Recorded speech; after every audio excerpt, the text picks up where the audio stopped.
send your kids off to school because you don't want to teach them anything, and sitting here saying no. See through. This is dual layer. They will not go see through on you. There's that in.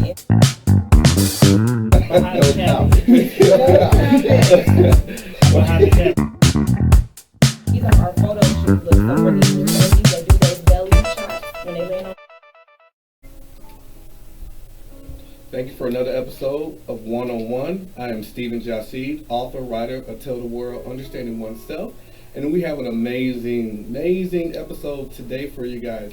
We have Miss Chrissy Minovet. Minovet, excuse me, I stand corrected. It's okay. And we have her husband, Mr. Brandon.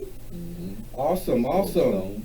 So I appreciate you guys coming. Thank you so much. Thank you for having Thank you so much. Yes. No problem. I know it was a tough time. It wasn't easy getting out here. You guys come from Chicago, Illinois. So I appreciate you guys coming down here. Problem. So let's get it started. Let the people LG know who you are, what you guys represent, and your business and company. Okay. Hi everyone. I am Chrissy of Minovet and Minovet's Build a Boss movement. Minovet is a traveling boutique where we started off catering to the littles in the family. We were princess parties and baby boutique. We evolved into customized outfits for the entire family, and now we cater to businesses. We do wholesale, we do branding solutions, and we do anything as far as putting your logo on anything from apparel to selling merchandise and packaging material.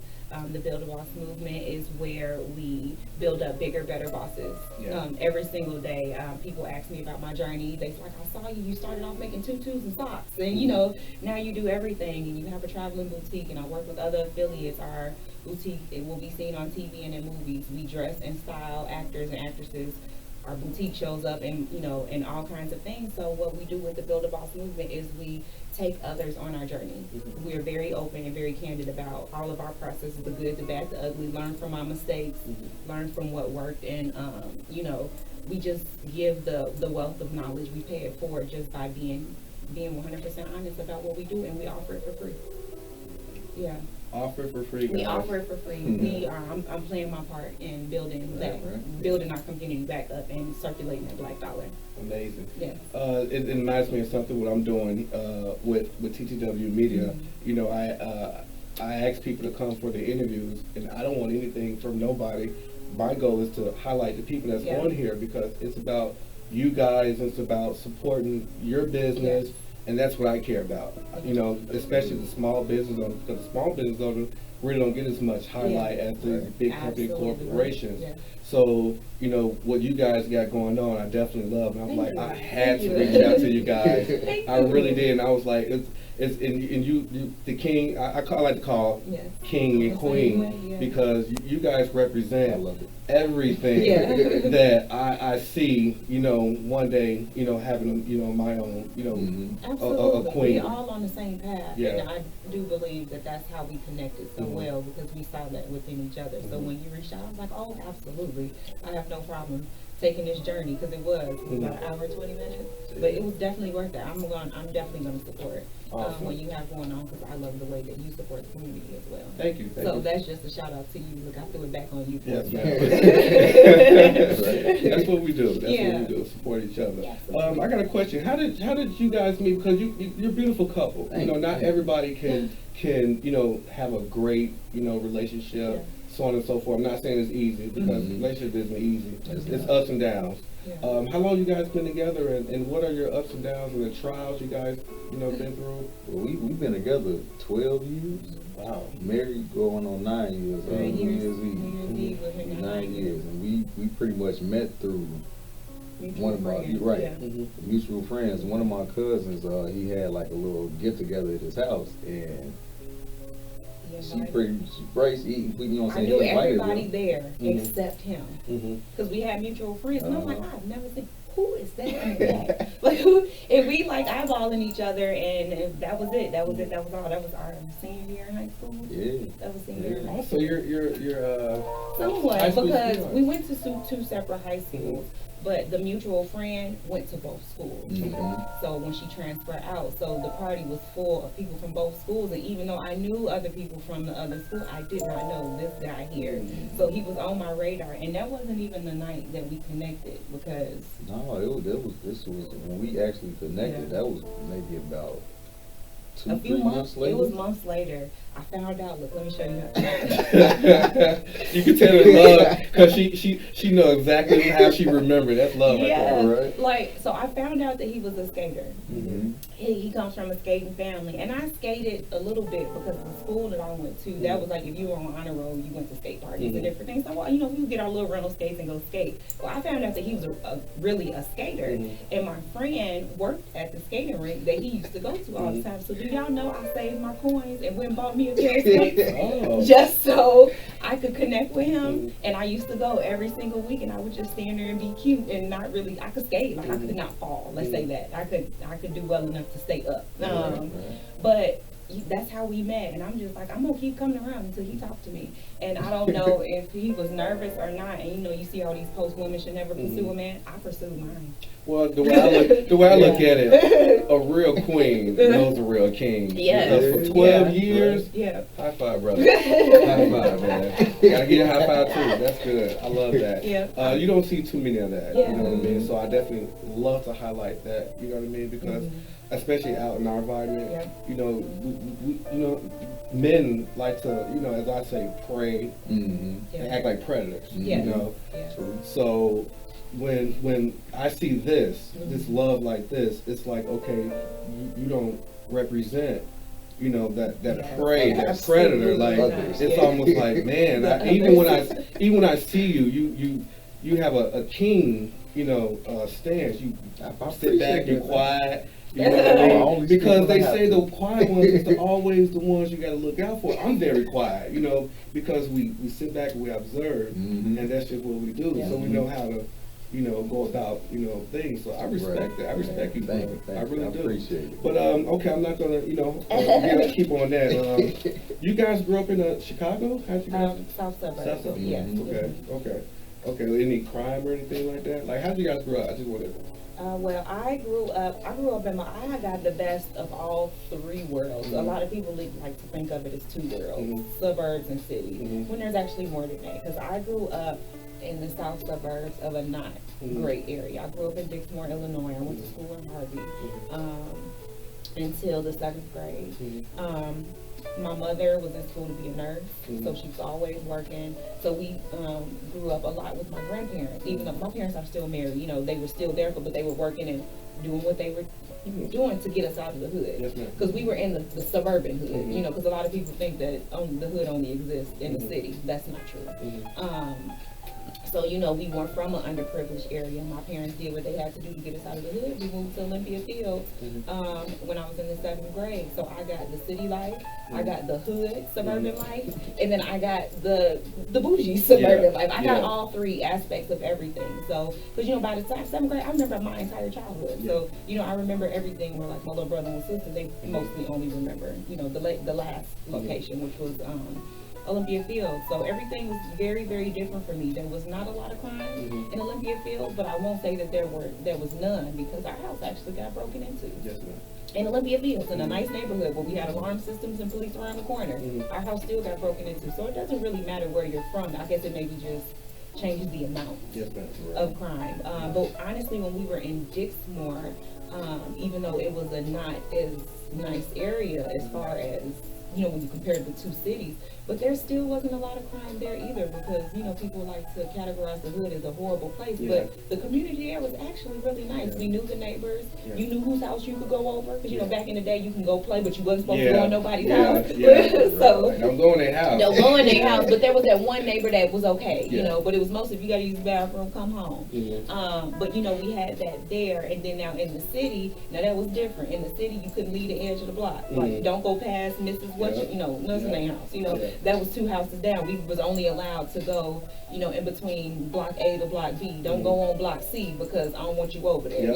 So because that area was for people that are familiar with the city of Chicago, it's like the Foster Park area, the Gresham neighborhood area, which right now is really, it's not the greatest areas, a lot of crime. The crime is really bad in Chicago. But what's so crazy about the city of Chicago is you can be on the same block, and the amount of comfortableness that you have changes from one end of the block to the other. Like you can be on this end of the block and it's like lock your doors, and you can be on this end of the block and it's like, okay, I'm at home. So that's kind of how it was at my grandparents' house. They stayed on the nicer end of the block, but if you go to the other end of the block, it's like, come bring your tail right back home. You know. So I was just able to experience all of it, and I don't know where we're going to end up, because we're actually looking to relocate somewhere within the area now, but location does matter. So yeah, we're trying to figure that out. We haven't figured it out yet. Oh, it's gonna fall right in place. Yeah. I'm waiting on it. I'm waiting. Yeah, it's time. We're adults now. Yeah. We've been adults. Right. Okay, so let's talk about some little bit of economics. You guys good with that? Yes. Okay, so did you guys always have a business mindset? I pretty much didn't. I was always the worker.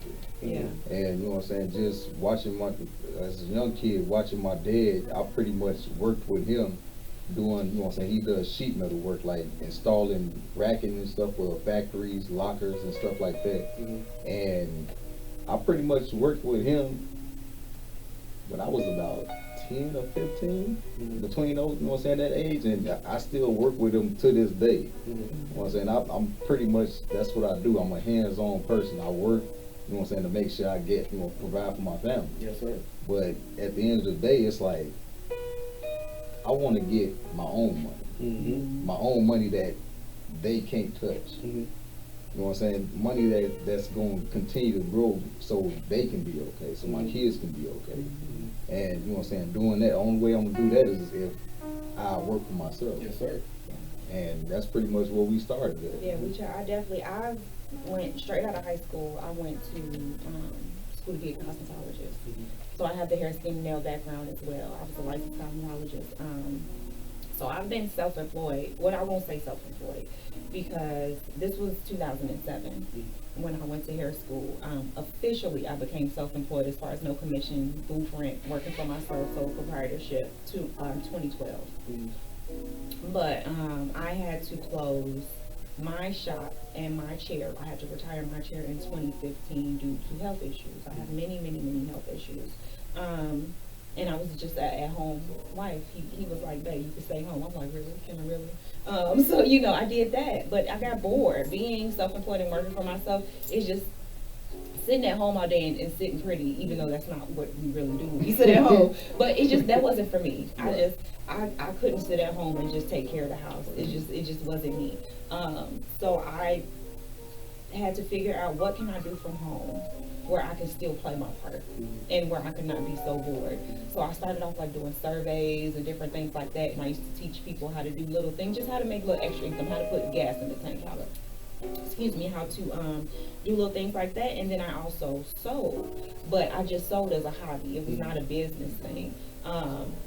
My sister had a baby, and she was just like, you know, can you make me this? And that's kind of how it started, because I was taking pictures. I was, you know, on Instagram, I was blogging and doing different things, and people were just like, you should sell these items. Like, how much does that cost? And that was pretty much it. I made my very first, I made a website. I'm very computer savvy. I built my website, I built my promo, I built all that, just thinking, let's just see where this goes. It didn't really cost me anything. I did it myself. I used Wix.com. I paid maybe $30 for the website to start off with the monthly thing. And I made my very first sale, which was a pair of socks, ruffle socks. Old school. Yeah, the old school ruffle socks. She sent me an image of her dress. She was like, I got this dress from a thrift store. I really loved it. I need some socks to go with it for picture day. So I went and found some ribbon to match perfectly. And I made the socks for her. That sold April of 2017. That was my very first sale. That is when I launched the boutique, was after that sale. And it just took off. Yeah. It took off like crazy. And I added t-shirts to it. I added tutus, because the little girls are doing my first birthday, and the tutus and the socks and the hair bows, which we actually have some here, but I recently just handed it off to my daughter because I won't do it anymore. Customs consume me. So you know, to get into business, and like I said, we're getting into media now, and we're styling for the stars and styling for ourselves now, because and in the process of styling them, they like us. You know, they listen to us. They like, you know, I would like to get to know y'all. Can I put y'all on film? And before you knew it, they're like, can we put you in this role? I'll write y'all in. I'm like, okay. okay. I don't know. But I mean, yeah, so myself, I have had the entrepreneur aspect just because, and I'm not a good employee, if I'm just going to be 100% honest. I think we've all been there. I don't do well with authority. Yeah, I me don't neither. do well with authority, especially if it's disrespectful authority. I don't care how low I am on the totem pole, you're going to talk to me a certain way, or I'm going to walk out. And as many a times I done called him, he's like, what are you doing home? I'm like, oh yeah, I quit. He like, what happened? I'm like, they was playing with my emotions. Yeah. And you know, so that has happened a few times, and I just was like, this is not for me. This is not for me. I have this license. This is back when I was student. I'm like, why am I still trying to work for folks? You know, so I'm just like, I'm gonna take all this knowledge, because my background was accounting. I was a personal assistant for an accountant, for a lawyer, and a CPA. So this is how I'm able to run and do my own thing in my own business, because I was doing it and a real estate agent. I was a personal assistant for a real estate agent, and as a personal assistant, I took care of their home and their business. So I learned how to bookkeep. I learned how to, you know, answer the phone, do customer service. I learned how working for the CPA. I did audits. I did audits for the Christian Family Health Center. I did full-blown audits with no schooling, no background, no anything, as an assistant. So I got hands-on training, which, you know, a lot of people like, go to school. I'm like, it's not school. School is not for everybody. I'm not knocking education at all, because I still got my education. I just didn't get it through the collegiate system.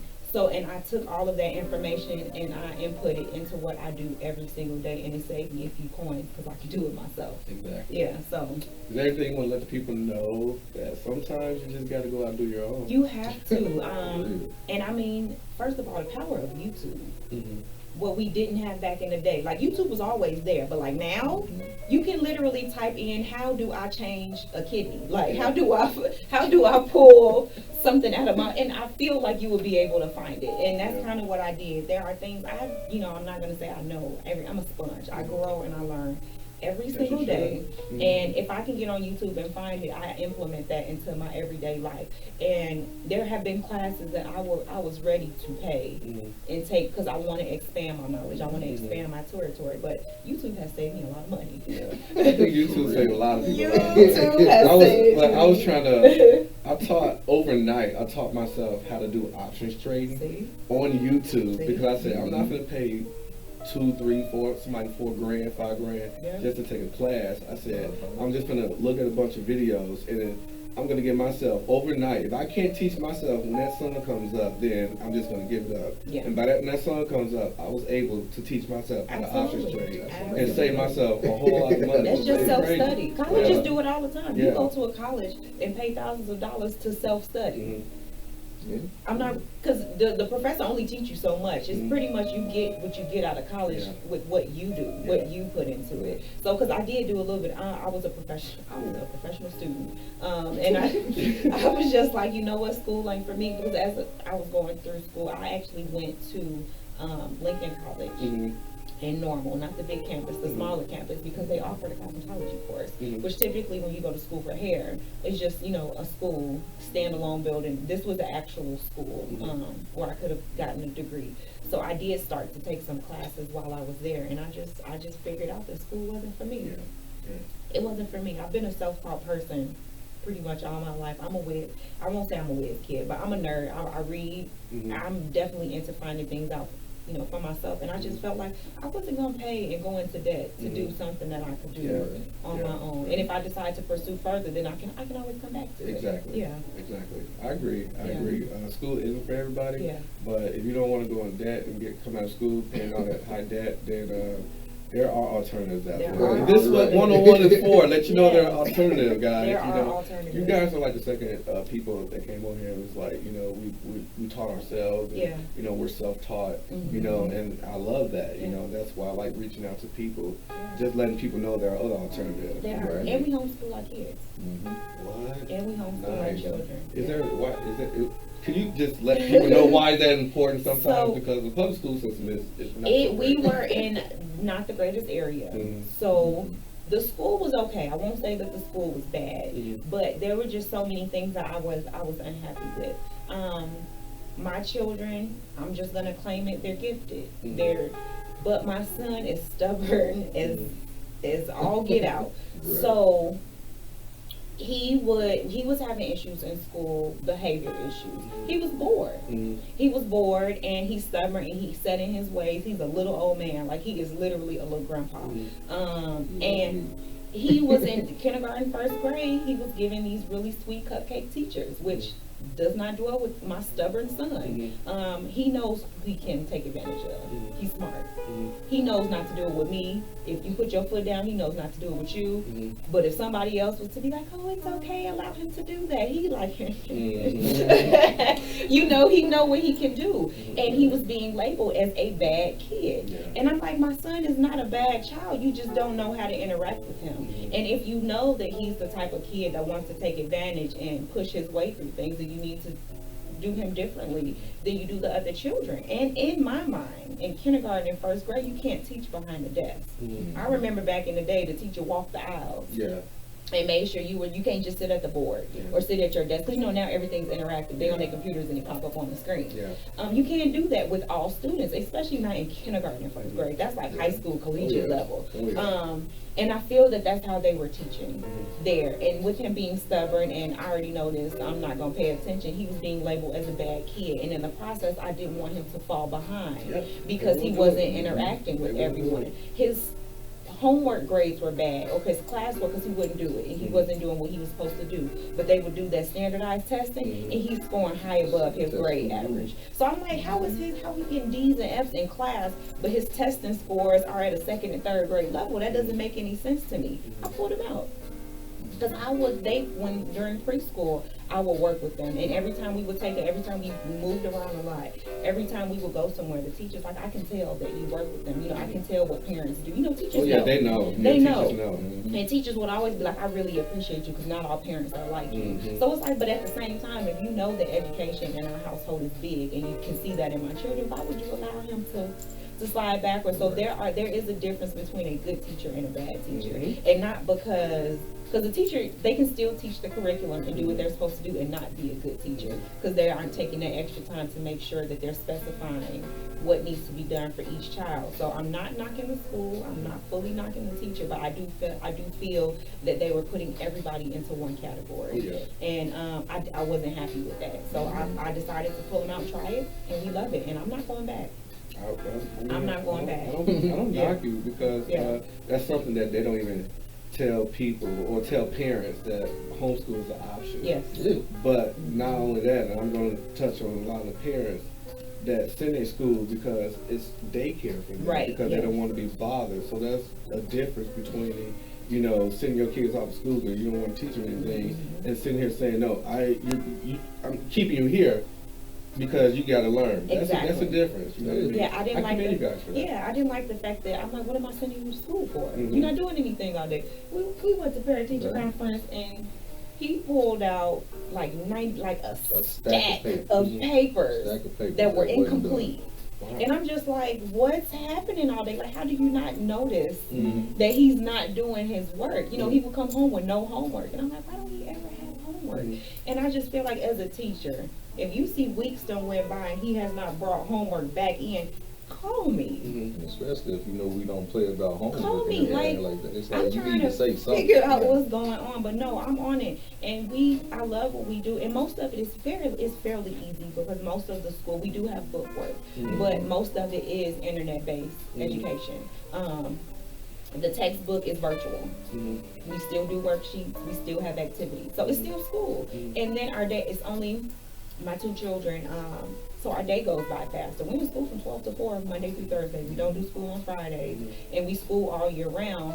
So that way they move up faster. So, and what I also like about homeschool is a lot of times homeschool children are gifted, and I'm going to tell you why they're gifted.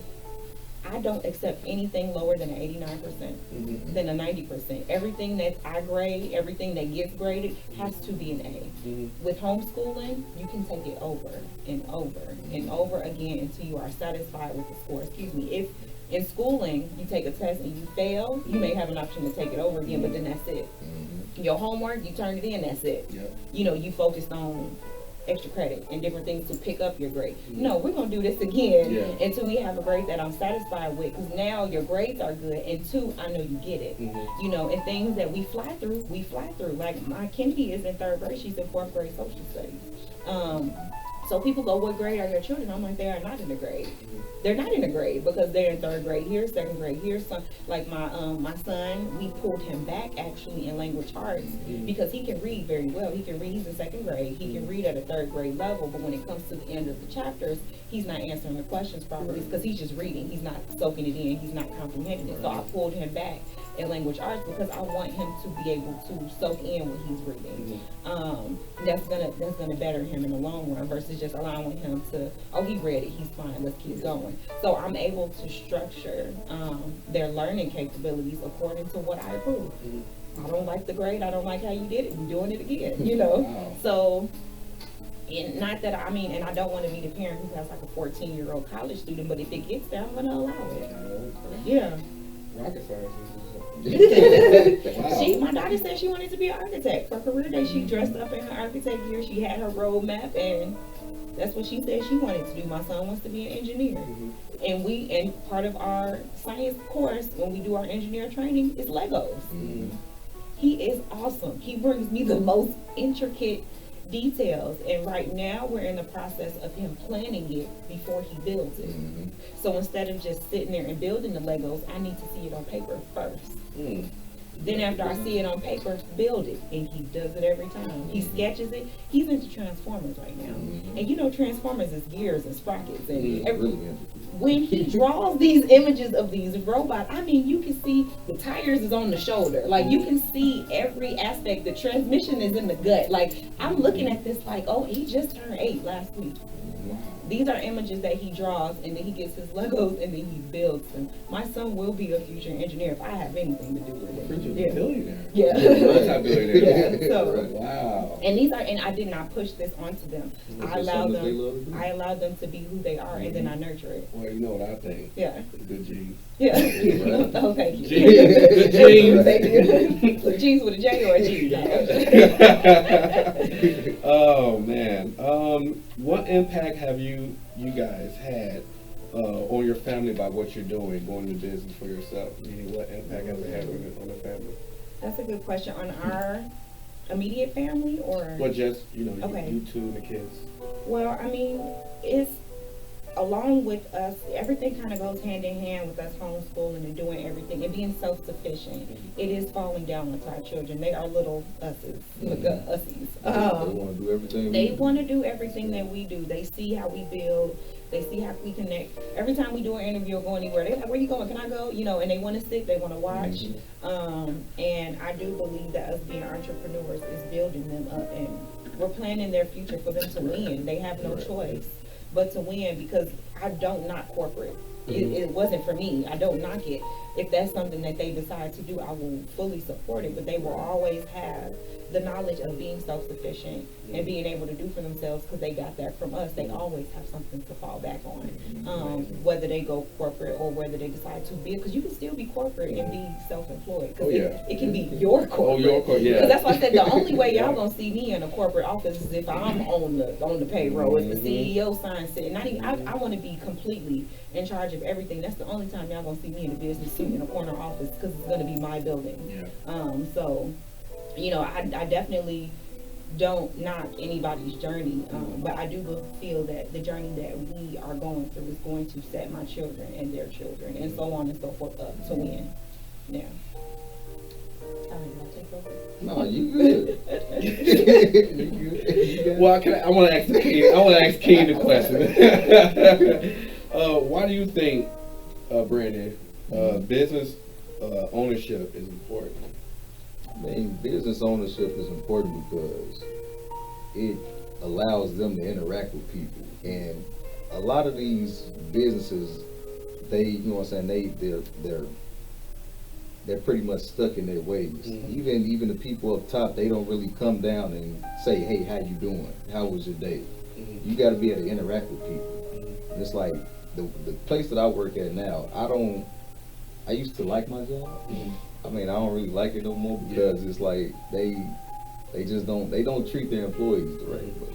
And it's like if I was a boss, you know what I'm saying, which I am, once I get employees under me, I would treat them just like family. Mm-hmm. Yeah. You know what I'm saying? Like, how are you doing? How's your day? Mm-hmm. Do you need anything? Mm-hmm. You want lunch? Come on, let's go get lunch. Right. It's not just simple as that. It's not just like, hey, go do this or go do that. I don't like that. Yeah. To me, being adults, that's kind of disrespect. Mm-hmm. They already know your title. Mm-hmm. You don't pretty much force your title on the people. Exactly. I don't act like that, Dakota, though. Uh-oh. No comment. I'm behind the camera, like I said. Okay. You're a wonderful boss, Mr. Light. Thank you. What's on a day? What's how can I say this? Walk the people through you guys' day. His day, he's still full-time employed. Okay. I'm full-time self-employed as well as homeschool my children. So he's up bright and early, well before I get up. Being self-employed and homeschooled, I allow the good Lord to wake me up when he says time to get up. So I'm looking forward to that. That's what's nice about doing for yourself. You set your own schedule. Yes, so my first alarm, just to allow me to know what time it is as I'm sleeping, is 10 o'clock. But that's not an alarm to get up. That's just hey, it's 10 o'clock. Some days I get up, some days I go back to sleep, unless I have something scheduled, then of course I am setting an alarm. But typically I don't schedule anything during the day because I am home with my children. I typically try to keep them involved in our day. School goes from about 12 to 4. So I'm usually up by good and up, because I'm up, but I'm good and up. By like 11, we're eating breakfast. We do Bible study as we eat. It just plays in the background while we're eating. About 12 o'clock, it's school time. I set them up for school, and then I'm either on my machine or on my computer. Our setup, we sit in the L. So I'm over here working, they're over there in school. So it's like, hey, mommy, I have a question. I take that chair and roll it around. And, so that way I'm looking over their shoulder. I can see what they're doing, but I'm also working. I may take a few phone calls, conference calls during the day because I am trying to network and connect, and I'm trying to build my empire. So I'm currently in the stage where I'm bringing lots of folks in, interviewing people, seeing like, what do you do? Let's try something out. Let's do an event together and see how it goes, So I'm doing that during the day, but I don't leave the house or do anything busy until King gets home from work. So, because I'm like I stated before, I have health issues. I'm type 1 diabetic. I'm starting to face complications of the illness. So, like, as you can hear me now, I'm okay. Don't worry. But no, you're good. But just talking, which I do a lot now, but it's actually helping me because I'll start to strain, or I'll go hoarse first before I strain. So if I ever get to that point, I'll let you know. But you got plenty of water. Yeah, and I have tea here too, so that's why I always drink tea. But I have neuropathy in my throat. I just had surgery on my throat recently. So, I typically try not to do anything that's going to remove me from the home where I have to do things by myself, because I don't ever want to do anything by myself, because you never know what can happen. So I typically don't do anything till he gets home about 4 o'clock, and that's when the business happens. We're out doing events. We're starting to do the boutique now, because our boutique is now a traveling boutique versus just an online store. So, we pop up shop, and when we pop up, we pop everything up. So that way, when our affiliates, we call them boutique affiliates versus vendors, because they're with us. You sign up to be with us. Your items go where I go, whether you're there or not. I tell people to compare us to, like, when you go to Carson's or Macy's. these high-end stores or these big department stores, or sometimes they have representatives that are actually in their department, this is what we do. So your items are always there with us, and you have the option to represent yourself in our boutique, so we take them regardless. We brand you, we label you. When people come to your section, they know exactly who you are, who they're buying from, your social media handles, your website, so that we don't take anybody's credit or anybody's shine, because you know most boutiques, they buy and they resell and then that's it. We actually allow you to know who you're buying. You know, you come in and like this section here is Smoke Stones. You can reach him at smokestones.com. You know, we lay it all out, so whether he's present or not, his presence is still there. So this is what our traveling boutique does for people. It's getting people all the way. It's getting people, and we travel. So starting in January, we plan to be on one end of the city every single week. So we're still laying out the map work now, but for example, the first week we'll be on the south side of the city. The second week of the month we'll be on the west side. But you know, so on and so forth. So that's north, south, east, west. On months that have 5 weekends in them, that's the traveling month. We'll actually go somewhere. So we just did DC in September. We did an event with the Congressional Black Caucus. That put us on the map. And we're just trying to show people that this is what happens when you get up and you invest in yourself. And you know, a lot of people, oh, you know, I don't want to pay for it. I'm like, you're not investing in me. This is for you. You know, I'm the one that's helping you execute it. But typically when we do things, we don't make a profit on what we do for you. We just put you in line. Most of the time, the fees that we ask for covers you. You know, it covers whatever we do. We keep our costs extremely affordable because it'll come back to us, because we see it already. It's already coming back to us. I'm not looking to make a profit off of anyone, but we just want people to understand that you can do greater when you're together. When you're doing numbers with people, with other like-minded people, it just goes so much further. And this traveling boutique has allowed us to do that. Wow, that's a journey. Yeah. That's a journey.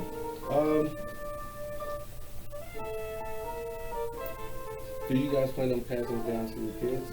Oh yeah. Or you just want them to have their own lives? Or? Well, I mean, we definitely want them to have their own lives, but I already know we're going to pass it down because, like, my daughter already, she turned 9 in October, and we launched her end of the boutique. Kennedy Areyana is her end. She does tutus and hair bows. She actually designs them. She is the designer. She sketches. She will even make prototypes, and then I recreate them so they're boutique ready, because our items are labeled, tagged, they're professional. It's not just make stuff, hey, I got this for sale. No, my stuff is store ready. We're CPC compliant. As far as child safety compliant, we use all certified items. So that way, the moment that Target calls, say, hey, can you? Yes, I can. I'm ready. All my paperwork is in order. You know, because you never know who's going to pick you up. So we make sure, you know, I took the time to learn about that, because a lot of these boutique owners don't know that there are certain, just like the FDA, you know, in order to sell or cook food for people, you have to follow certain things. To be a nail tech, esthetician, you have to follow what is it called for them? But same thing, the safety and sanitation. You have to be licensed in sanitation and different things. Same thing goes with clothing for children. No lead, no phthalates, no, you know. So I go through all the due diligence that makes me the boutique that I am. So you get what you pay for. I think a lot of people understand that, you know, when you're doing stuff like that, you have to come correct. It's just like you said, what if L'Oreal or somebody, the big company, will pick me up? You'll miss your shot. They're going to like, well, why didn't you have this together? Why didn't you have that together? You know what I mean? For me, with my book, a lot of people don't understand that the reason why, like, for a hard copy of this book is like $27, and that's only because I had to price point my book because I'm bookstore ready.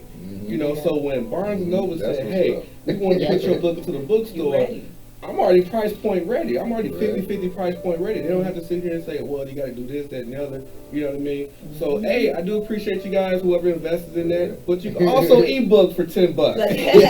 So just let you guys know that. But just letting you guys know, when you're doing whatever you're doing, you have to come correct. Because if you don't, you're going to miss your point. You're going to miss your shot, and you can be, you know, you put yourself into debt with, you know, unfortunate events. You want to make sure that you're covered. The last thing I want to do is sell something and a child gets sick because we provided a material that has something that the feds, this is federal knowledge, said that we can't do. So that's your due diligence as a business owner to make sure that, you know, everybody think it's just trademarking and LLC. No, depending on your industry, it's much more than that. So, but that's what we also do.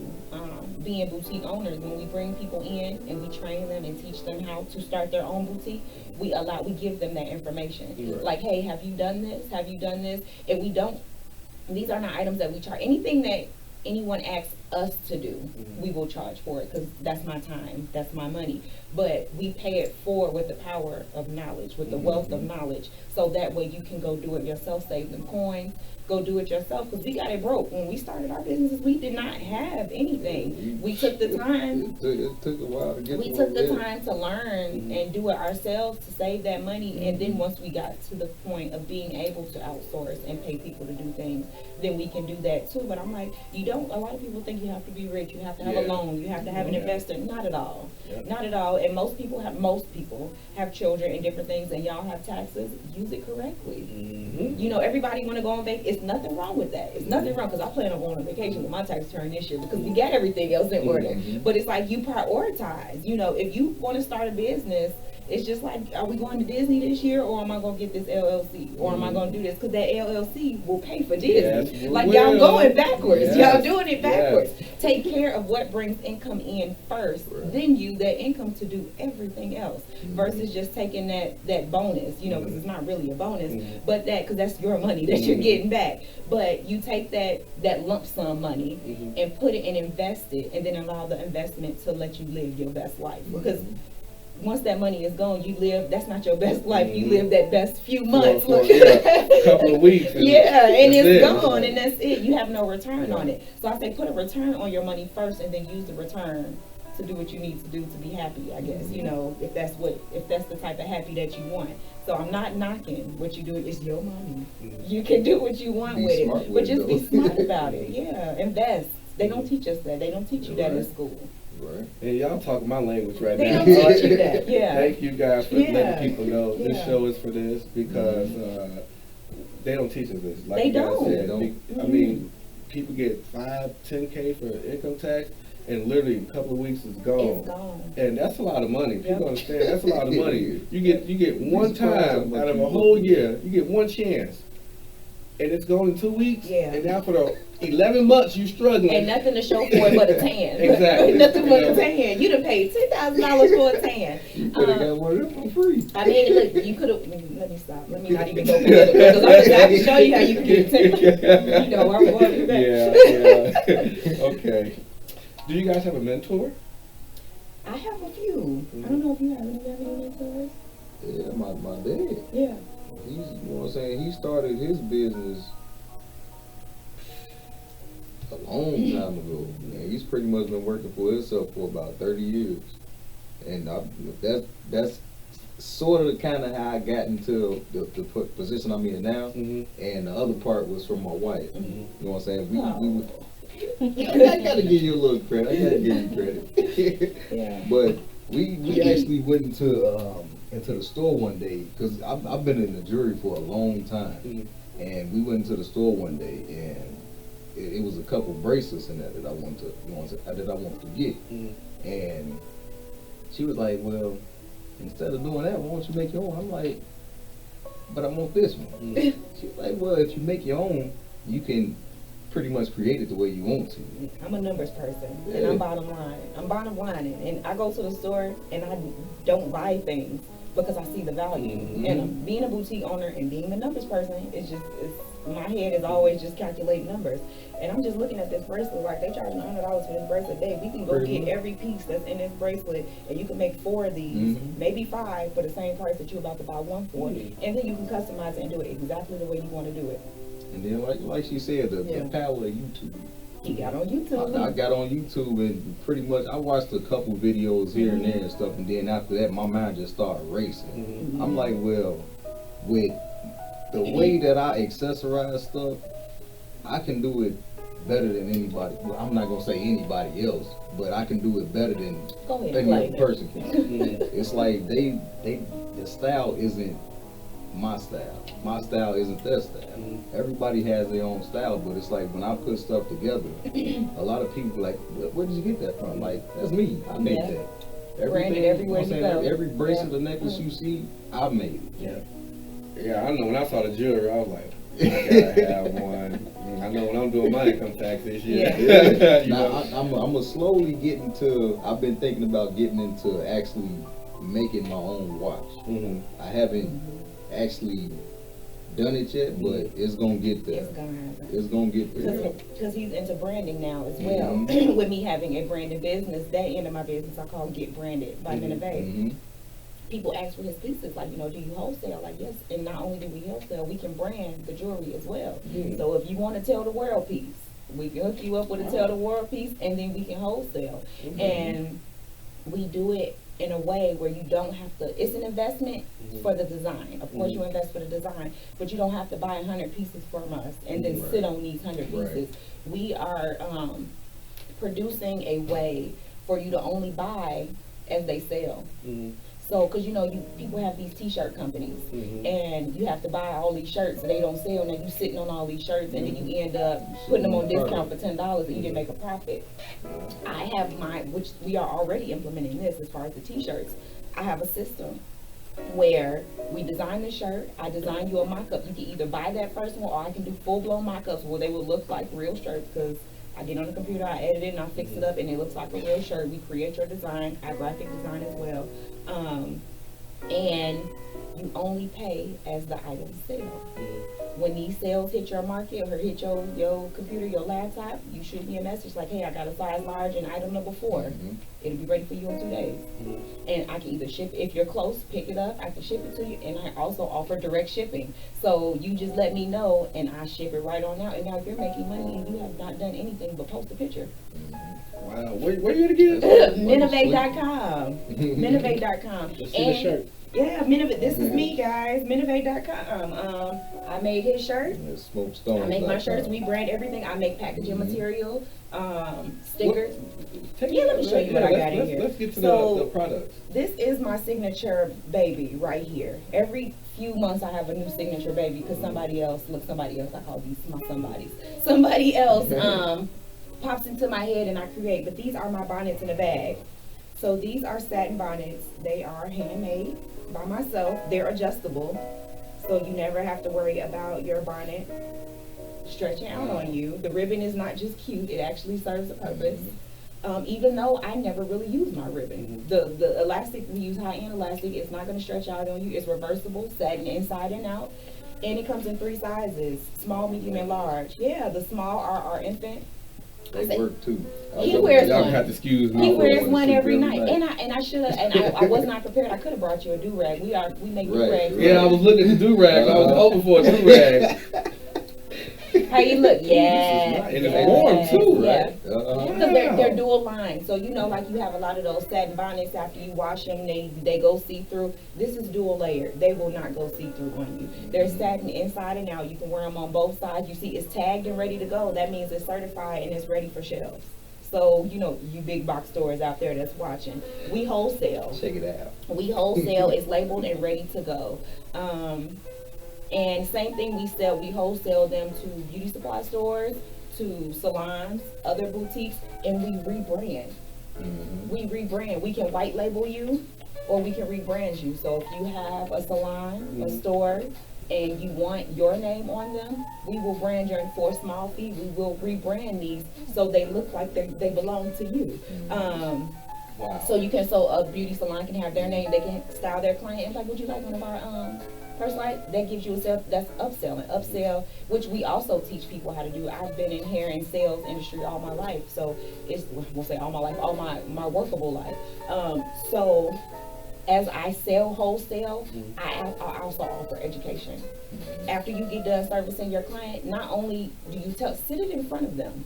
While you're sitting there doing their hair, you sit your product, you sit your hairspray, you sit your brushes, you sit your bonnets. And so the whole time they're getting their hair done, they should be staring at those products. Thank you. They should be sitting staring at them like, what is that? And then you sell your butt off and you upsell it to them. Every single time they sit in your chair, upsell. I don't care if it's an extra $5, it's an upsell.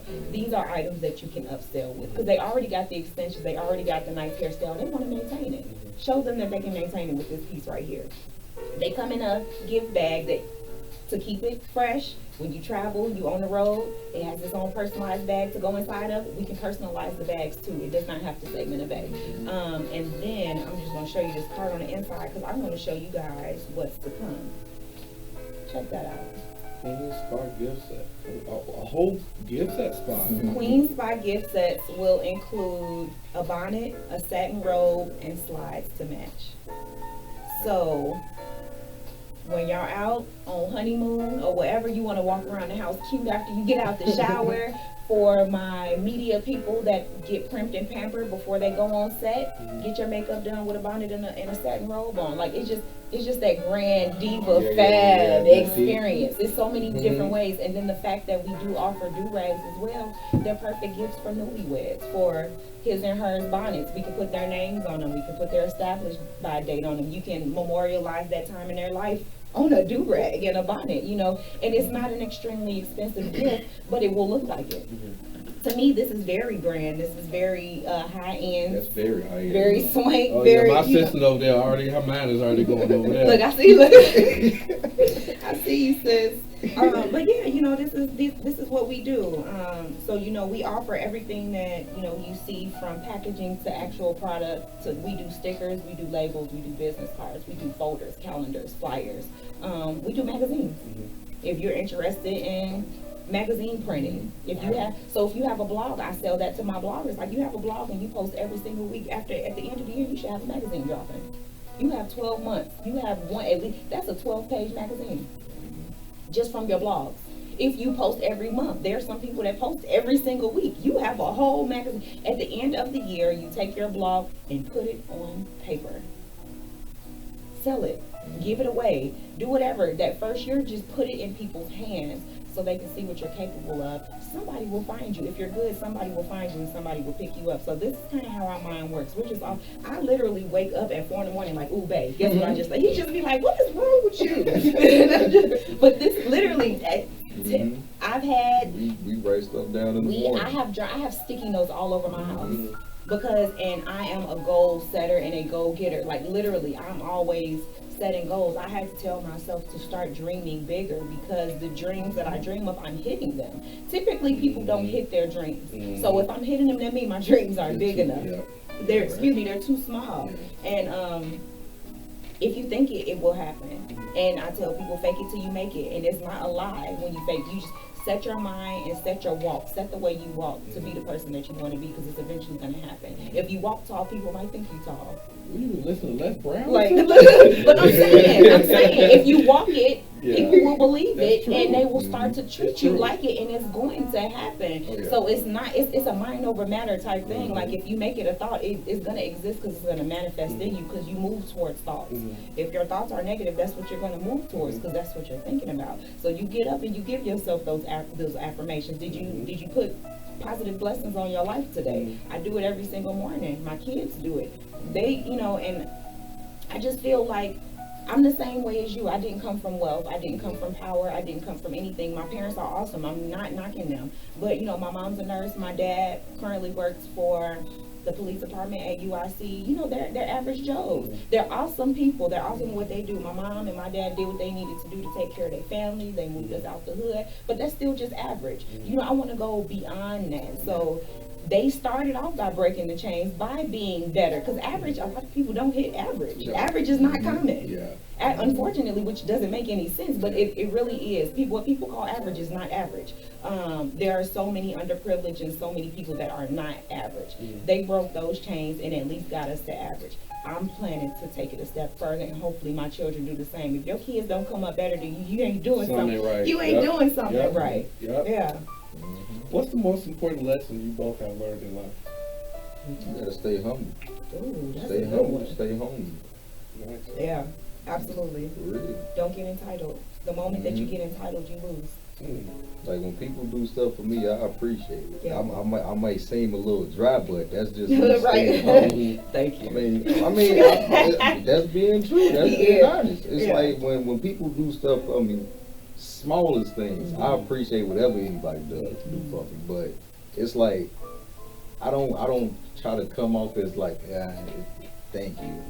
I genuinely mean thank you, but it might not come off as that way when I say thank you. Yeah, my mellow tone. I mean, but yeah, I agree. Just being humble.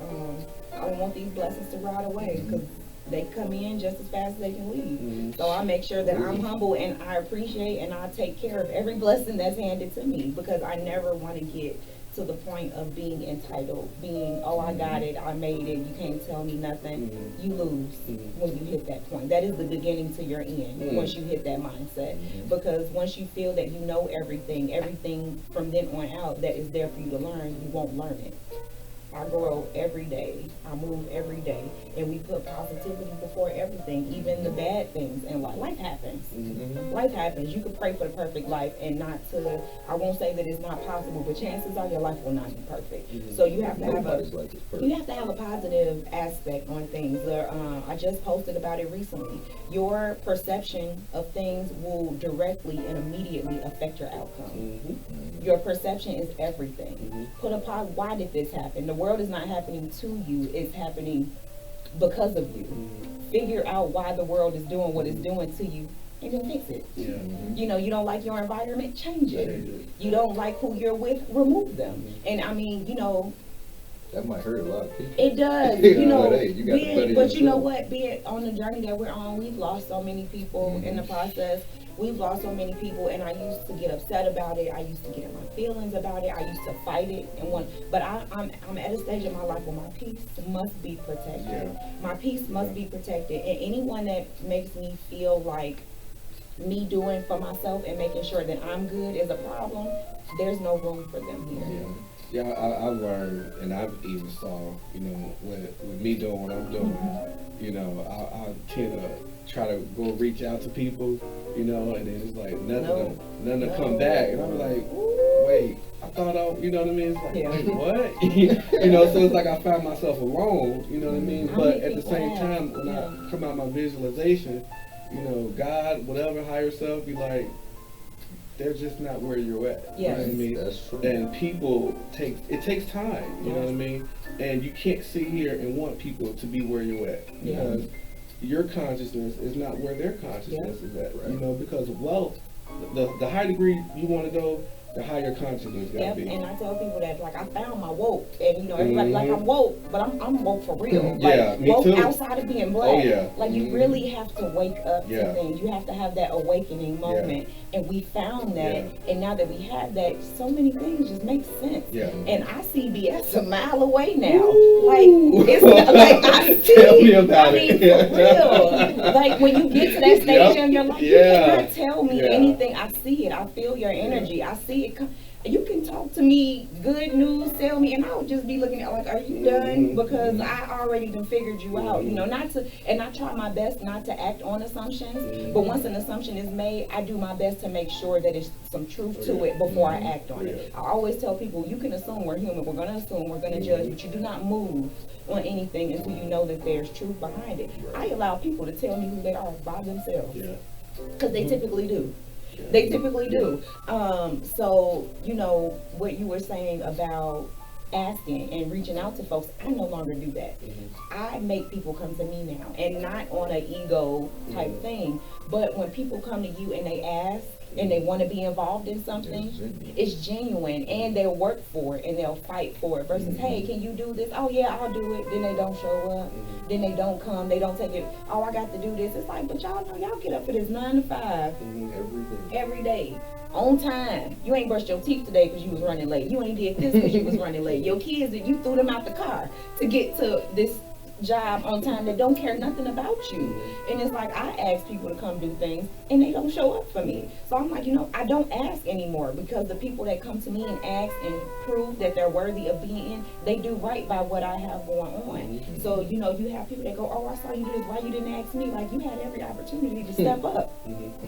You if you see me doing something, you already know, and I'm sure, and I know for you, if you go online and you like, hey, I got boom boom going on, I'm like, hey, like, you know, where can I get in? Let me know, how can I support you? You know, when people do things like that, there's a better chance, just being numbers and being analytical again, there's a better chance of the person that asks to be included is going to actually do what they say versus the person that you begged to do something that they had every opportunity to do before you blew up.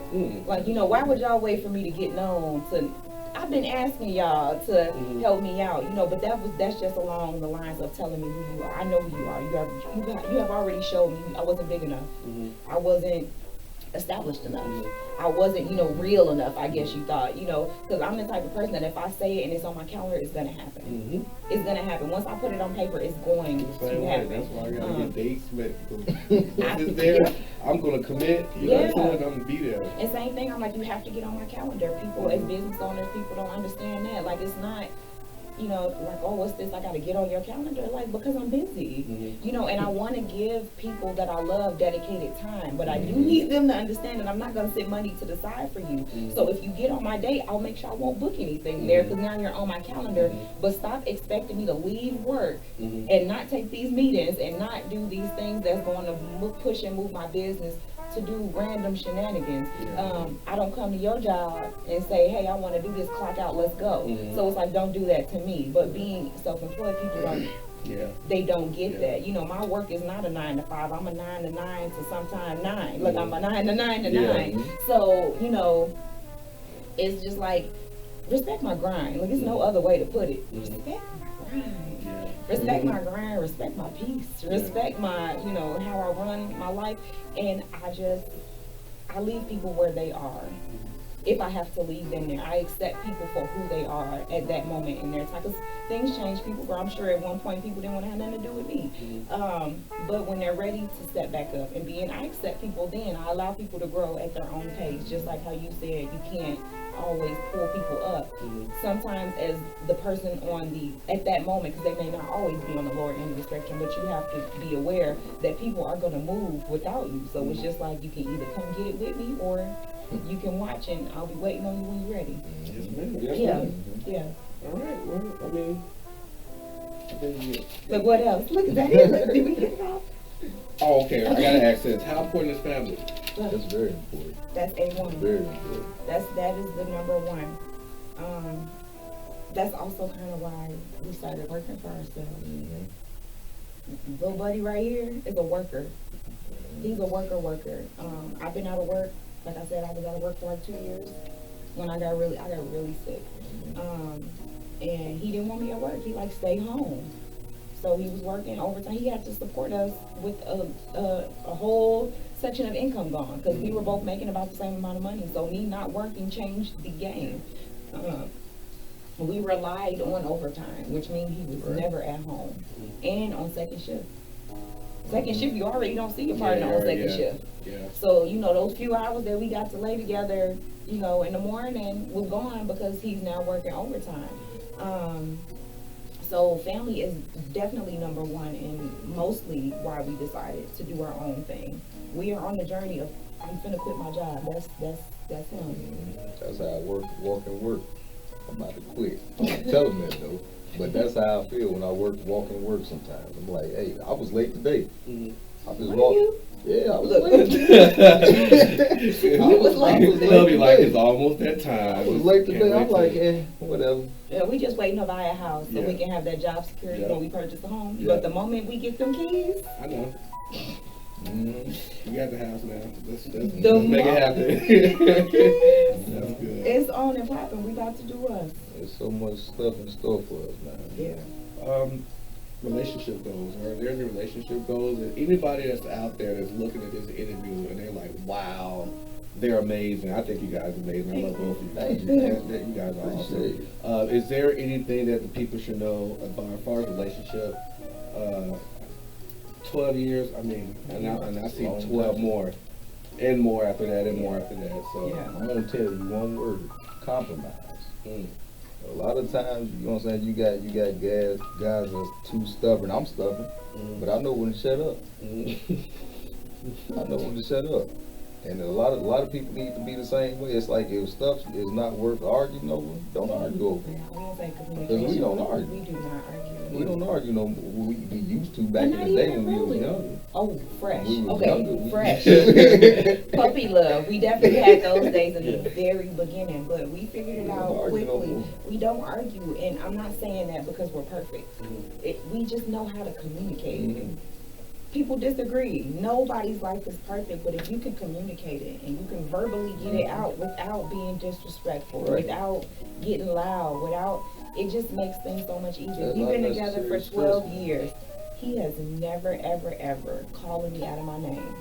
I have never been a B or a C or look what's a C or y'all better grow up, man. Or anything. We have never ever. You see people, they fight, they fuss, they cuss. He has never put his hands on me. I have never put my hands on him. I've never called him out of his name.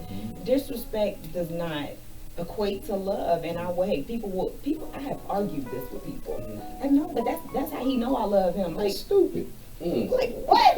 That's not love. Slapping him upside his head and you flinching every time that's not love. Like, just because your mama and your dad used to tell you, it's only because I love you. When another man do that to his woman, that ain't love, man. And they So say it starts out like that, and then it gets worse and worse. To physically harm someone is not love. I work with so many women that advocate for domestic violence survivors.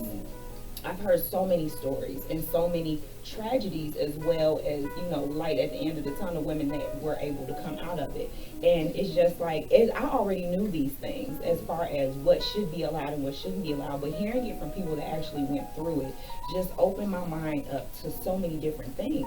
And it's just like no one that loves you would harm you. They would not harm you physically. They will not harm you verbally. They will not harm you financially. They won't control you with finance. A lot of people don't think that that's abuse. A man that controls a woman with money, she can't go nowhere. She can't do anything. She don't have no job. He's abusing your rights as a woman, as a human being, to be able to get up and go and do, because he controls you. I'm saying, and I hate to say he all the time, because it is on the flip. Men can also be abused. But that ain't love. That's control. That's ego. That's hate. That's everything but love.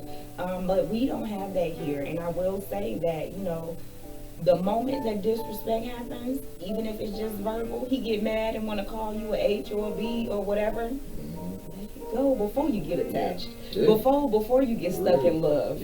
Let it go. Anybody that says that jokingly will say it angrily. It's not a joke. Like she said, I got a temper. Yes, he does. But He's punch walls. He's punch walls. When it come to her. But he has never put his hands on me. And that was in the very, very, very beginning. We broke that early because I'm like, you got one more time to put another hole in this wall.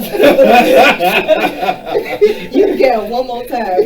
You like, I want to feel scared. Like, I got my fathers in my life. They got my brothers in my life. Like, please don't have me call nobody on you. So, and because he's angry.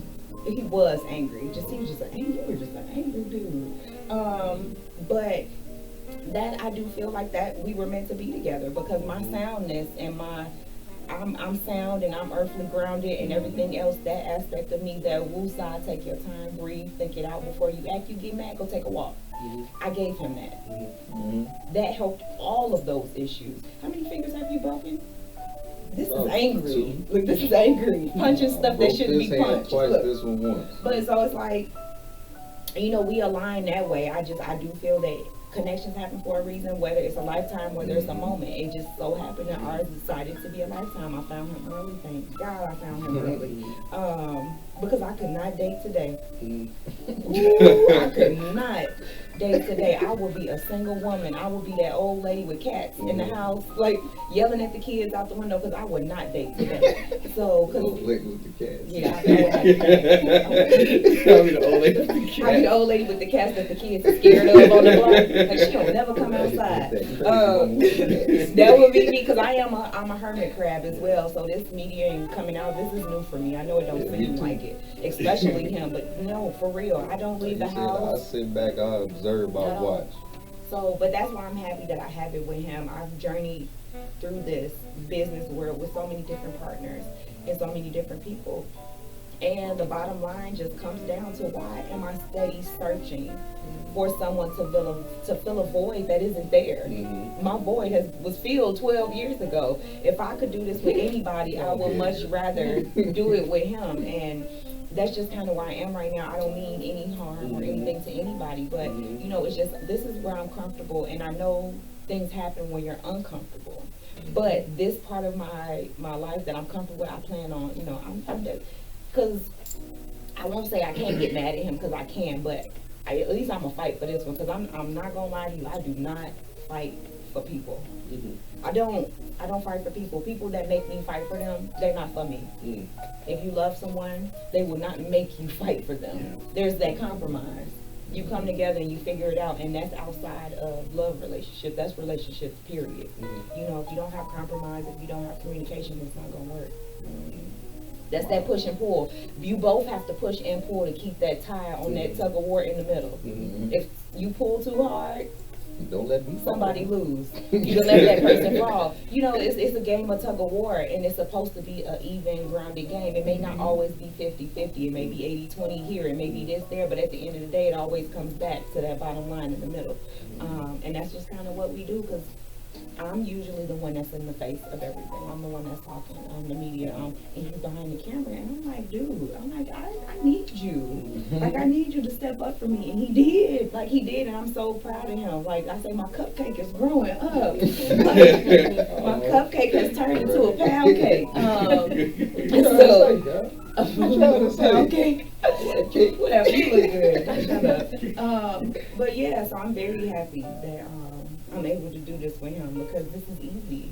We can go together. We can pick up together. And the same thing with the kids. My kids go where I go. They go everywhere. They go everywhere. We go on vacation. They come with us. They come when we do work. No, and that's also why we homeschool. Let's go. When people say, hey, can you get to DC for such and such dates? Absolutely. The kids come. It's no, we don't have to pull them out of school. We do school on the road. They get on their tablets, their laptops. If we keep it moving, we actually are planning on documenting that. Documenting the boss lifestyle. We have the Bosses in Love that we just started on Facebook and Instagram on Sundays at 9. But we at some point want to integrate the kids into that as well, just showing our lifestyle. You know, as far as my baby boss, because she's a boss at 9 years old, she has her own business. And then also they homeschool, just to show how we are fully self-sufficient. We are a proud Black family that does for ourselves. And it's not raggedy. It's not raggedy. You know, we actually can show people that y'all can do this and remove that stigma. Because a lot of people go homeschool, like, yeah, Black people homeschool too. Yeah, like lazy. Put your time and effort into your kids, man. Man, go on here, get out that door. My man, Go on, man. What you say, Shaquita? You better not act a fool tonight, because that teacher better not call me. Right. You know, so, Yeah, he in that toilet. So I had to get a little, you know. I mean, but it's real, you know, and you don't have to be of a certain stature or a certain intellect to do this, because most of it is internet based. Because you I don't know if you've seen it. I see that they irritate, they grind my gears, the post about how you homeschooling your kids and you don't know the difference between there, and there. Like, first of all, I'm gonna need you to stop judging folks and stop judging their abilities, because when they homeschool, I homeschool. There are things and subjects that we learn that refresh my memory and bring things back to me, and I'd be like, damn, I forgot that is true, you know, because I'm doing things with them, and we getting old. We get old, like, oh, I forgot all about that. You know, I just can't stand. We're in this age of judgment. Everything is judged. Everything is what the social media approves. Social media, you know, it can be used for good things as far as business, but I don't care what social media thinks about me. What I do is not for social media. I use social media to give me a platform, to give me a boost, to put eyes on my face, but I do not do it for social media. But you know, little things like that just grind my gears. Like, why are you out here judging this woman? If she want to homeschool her kids and do better for her kids, allow her to do it. You gonna focus on why your kids ain't doing what they supposed to do. You know, because I can probably guarantee you that they not where they supposed to be. You know, the people that's quick to say what somebody is and ain't doing, but they stuff ain't right. Your stuff don't smell like roses, so you know, who are you to judge? So it's just like, you can't move and progress and go and not face though, but shoot towards those dreams if you're too busy worrying about somebody else. Yeah, right. Usually the main reason someone hasn't made it yet is because you're too busy being nosy in somebody else's business. Like mind your business. Yeah. Yeah. About somebody else's business, man. You You're don't right. have nothing Yeah, going on. look, I'm minding my black-owned business, guys. Like, I like that. All right, well, before we wrap this up, I definitely want people to see King's his jury. I know we had put your Bonnets. I won't let people know. This is Smoke Stones. When you get your package, it will come in a nice little box like this. If it's not this box, it'll be a different box, but it'll be nice. And this piece is actually called the Golden Child. I'm gonna get me a piece. I actually had, you know what I'm saying, we went out to a what was it? our boutique was invited onto a movie set. They needed to shoot in a boutique, and they found us. And they were like, I see that you're a traveling boutique person who's going to find a boutique. We have a house, we Airbnb'd it, we can clear a room, and we can film on set, on screen, you know, in location, I should say. Right. And we were able to set up the boutique right there, and they found his pieces and loved them, and it grew from there. But that's the piece. This is the piece that got the gig. Wow. And actually, the Andre Rodriguez, he helped me come up with this name. Yeah, the model that Mhm. they were filming helped us name He this helped me piece. come up with that name. What movie were you guys working on? So it's some indie films. This studio, the very first producer, April Whitaker of One Love, One House TV, they air on Channel 19 in the city of Chicago. Okay. We were filming with her. It started off as, can we shoot in your boutique? Ooh, can your pieces be in our boutique? Ooh, you do radio. Can you host the models and interview them? So I was on camera interviewing the models there. Hubby got a gig with his pieces in another set with on the scene with Antoine. And forgive me, I may be saying his name wrong. It's either Gomeyer or Gomeyer. With his film production, all indie films. They have a huge YouTube presence, a huge internet presence.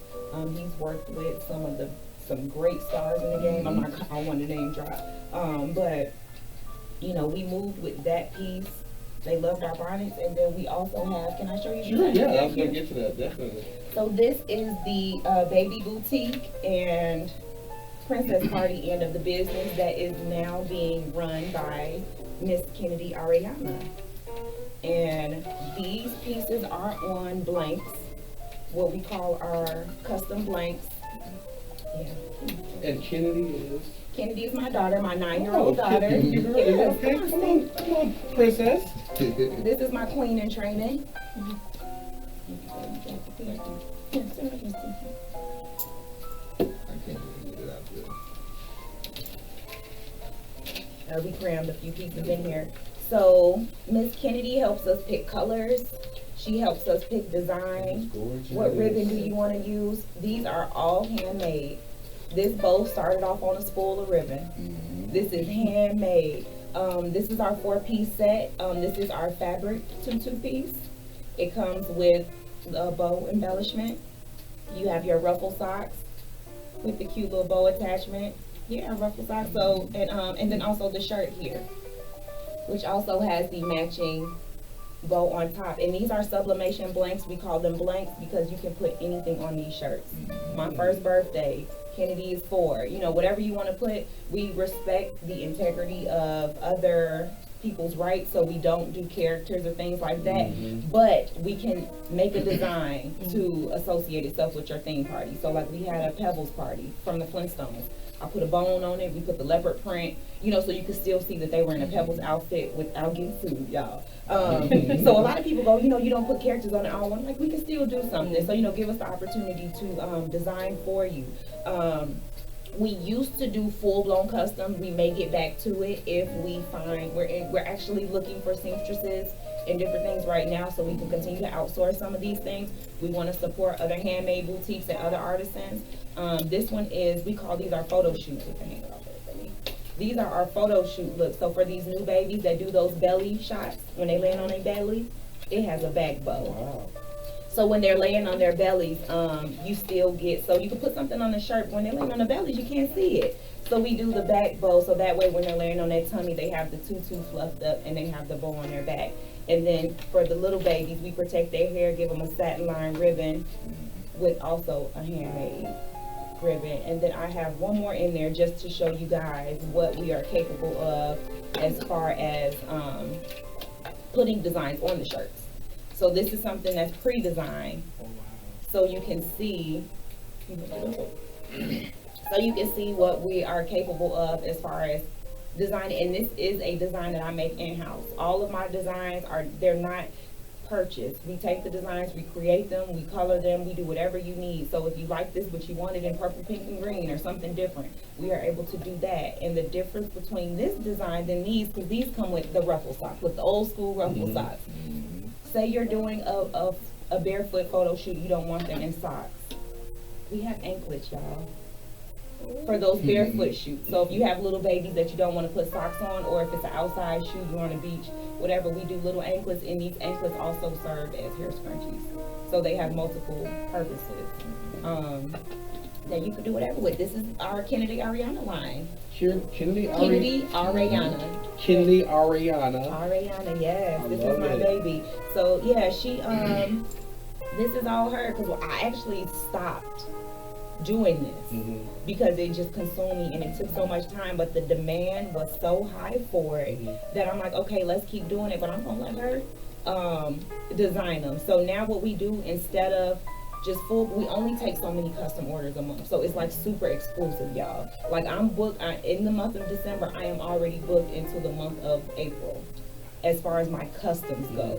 So now what you have to do is you have to just go online and see what's available, and then we can customize the shirt, but the outfits are already made. So you just have to check our inventory as far as custom, what size, what color, what you got to get on my calendar. And we are already booked until April for that. So we will be booked up for the entire year, more than likely by June or August. I'm sorry, June or August, July or August. So, you know, for anyone that is interested, even because it's a birthday, you know when your child's birthday is.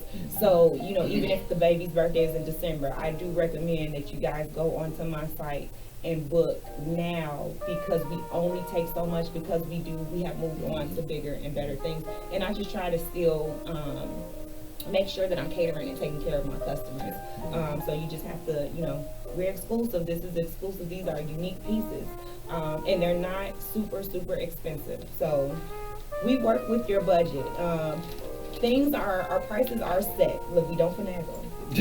We don't, it costs what it costs, but we do offer multiple items in all price ranges. So if you're at a price that you know, we work with what you have, we can let you know what we have in that price range. So you don't have to spend a whole lot of money unless that's what you want, because we do offer grand upgrades to make it top of the line. I love that. Yeah. I love that. We work with everybody, no matter where you are in life or whatever your price point is, you know. Because if you're anything like me, even if you have it, it's certain amounts that I don't want to spend. So, you know, I'm not the type of person that wants to spend $200-300 on a child's birthday, but I have clients that do, and so I make sure that I take care of them as well. Well, us as entrepreneurs anyway, we cheat. So I know I'm cheating, right? Right, yeah. I mean, I'm gonna just keep it real. I still shop at Goodwill. I don't do designer. I tell people, if you're gonna see me in a design, it's gonna be mine. You say you're gonna see me in my own It's gonna stuff. be mine. Exactly. I don't do designer. I'm sorry. Yeah. Well, I appreciate the outfit. Yeah. That's so cute. You got your own little thing going on, princess. Oh, congratulations on that. Oh, we'll stay there. So, well, we guys gonna wrap up. I definitely want to get you guys together while we're wrapping up. So, that's gonna wrap up today's show. Again, you guys go ahead and pump your stuff where people can find you.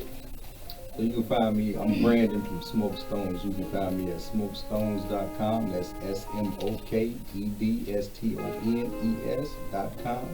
Also Smoke Stones at Instagram and Facebook.